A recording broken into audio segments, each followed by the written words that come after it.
Hi అండి. రాంచీ నుండి కాకినాడకి వచ్చేసాము. చూసారా తాటికాయలు అమ్మ వాళ్ళ ఇంట్లోనూ, అత్తయ్య వాళ్ళ ఇంట్లోనూ దర్శనమిచ్చేసాయి. ఇంక ఊరుకుంటానా? తాటికాయలతో పాతకాలం నాటి రెసిపీ తాటి అట్టు అదేనండి తాటి రొట్టె చేసి చూపిస్తాను. చూసేయండి. చాలా బాగా వస్తుంది. అలాగే టేస్ట్ కూడా అద్దిరిపోతుంది. ఒక్కసారి తిన్నారంటే వదిలిపెట్టరు అసలు. అంత బావుంటుంది ఈ తాటి రొట్టె. ఇంకెందుకు ఆలస్యం, పదండి వీడియోలోకి. వీటితో నేను మంచిగా తాటి గారెలు, అలాగే తాటి రొట్టె, తాటి ఇడ్లీ ఎన్ని ఉంటాయో అన్ని రకాలు చేసి చూపిస్తాను. చూసేయండి. ఇంకేం తీసుకొచ్చారు? అరటికాయలు చెట్టుకి కాసినవేమో అరటికాయలు తెచ్చారు.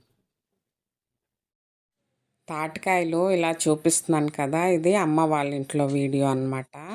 మా చెల్లి వాళ్ళ హస్బెండ్ తీసుకొచ్చారు, మా మరిది. ఇప్పుడు ఈ తాటి రొట్టె చేసిందేమో మా అత్తయ్య వాళ్ళ ఇంట్లో. ఇక్కడ మా హస్బెండ్ వాళ్ళ బ్రదరు మా మరిది తీసుకొచ్చారు తాటికాయలు. వాటితో ఇక్కడ ఇలాగ తాటి రొట్టె చేశాను. చాలా బాగా వచ్చింది. ఎంత బాగుందంటే అసలు నాలుక ఇన్ని రోజులు చప్పబడిపోయినట్టు అయిపోయిందా, ఒక్కసారిగా ప్రాణం వచ్చినట్టు అయిపోయిందనమాట. ఇదిగోండి ఇలాగ తాటికాయలను మొత్తం ఇలా పేసి తీసుకోవాలి.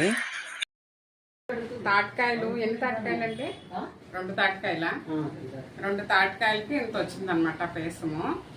దీంట్లో ఇడ్లీ రవ్వ కలిపి ఇప్పుడు అటు తాటి రొట్టె వేస్తాను. చూసేయండి.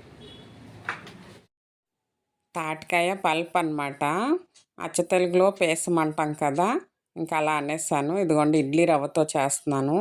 బియ్యపు పిండిని మామూలుగా రవ్వలాగా ఆడించుకొని కూడా చేసుకోవచ్చు. అప్పటికప్పుడు బియ్యాన్ని నానబెట్టుకొని కొంచెం ఆ తడంతా ఆరబెట్టి మామూలుగా గ్రైండ్ చేసుకొని, అంటే రవ్వలాగా గ్రైండ్ చేసుకొని వేసుకున్నా బాగుంటుంది. అది ఏమీ లేనప్పుడు ఇలాగా ఇడ్లీ రవ్వతో చేసుకున్నా చాలా బాగుంటుందన్నమాట. అలాగే వరి నూకని వస్తుంది, అది కూడా వేసి చేస్తుంది మా అమ్మ. ఇంకా చాలా పొరలుగా చాలా బాగా వస్తుంది, కేక్లా వస్తుంది అనమాట. ఇప్పుడు నేను ఇడ్లీ రవ్వ వేసాను. నాకు అంటే ఒక కప్పుడు ఈ పల్పుకి, తాటికాయ పల్పుకి నేను 2.5 గ్లాసెస్ ఇడ్లీ రవ్వ తీసుకున్నాను.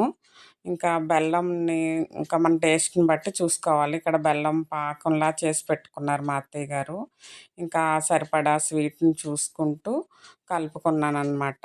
ఇంకా అంతే, మరీ జారుగా కలుపుకోకుండా ఇలా కలుపుకొని, అంటే కొంచెం టైట్ అవుతుంది ఇడ్లీ రవ్వ, కొంచెం వాటర్ అది పీల్చుకుంటుంది కదా, చూసుకొని అంతా బాగా, అంటే మరీ ఎక్కువసేపు కూడా ఉంచేయకూడదు.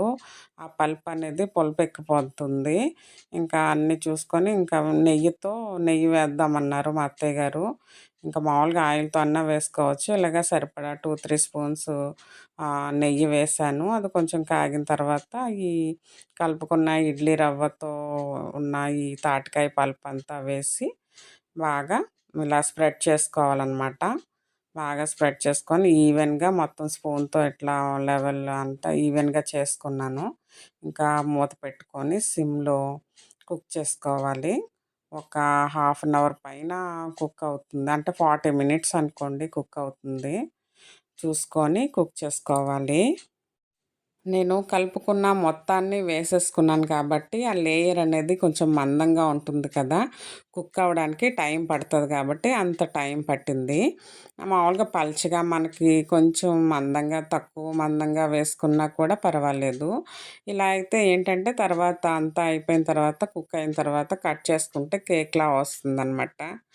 ఇంకా కళాయిలో వేసాను కదా, ఇంకా అది దాన్ని ఫ్లిప్ చేసేటప్పటికి అది కొంచెం విరుగుతున్నట్టుగా అనిపించింది. ఇంకా దాన్ని ఇంకా ఇలా ప్లేట్ సహాయంతో తీసుకొని ఇంకో పెనం మీద వేసుకున్నాను. మళ్ళీ కళాయిలోకి మార్చడానికి అవ్వలేదు. ఇలా ఈ పెనం మీద కూడా కొంచెం ఆయిల్ అలా స్ప్రెడ్ చేసుకొని దాన్ని రివర్స్ చేసుకొని మళ్ళీ దాన్ని ఒక 30 మినిట్స్ పైనే కుక్ చేసుకున్నాను. ఎందుకంటే నేను ఎక్కువ పిండి వేసాను కాబట్టి అది కుక్ అవ్వడానికి టైం పడుతుంది. కొంచెం పలచగా వేసుకున్నాం అనుకోండి, కుక్ చేసే టైం తగ్గుతుందన్నమాట. చూసుకొని ఈవెన్గా కుక్ చేసుకుంటే, చూసారా ఎంత బాగా వచ్చిందో, చాలా బాగుంటుంది. అసలు టేస్ట్ అయితే చాలా అదిరిపోయింది. అంత బాగుంది. ఇలా ఒకసారి ట్రై చేయండి, పిల్లలందరూ కేక్లా ఇష్టపడతారు. ఓకే అండి, థ్యాంక్ యూ ఫర్ వాచింగ్.